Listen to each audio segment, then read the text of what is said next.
Hi, you just completed an exploration where you used a library to control a servo motor. Let's summarize what you learned. We learned that a library is a set of functions that provide additional functionality in our programs. We learned that we need to add the library in order to use its functionality in our program.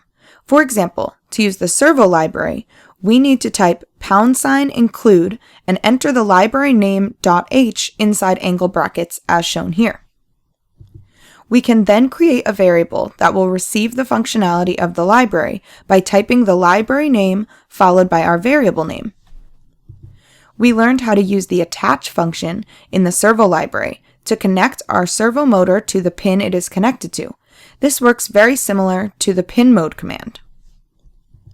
We learned how to use the write function from the servo library to set the angle of our servo motor. It is important to note that angles must be in the range of 0 to 180 for the servo motors we're using.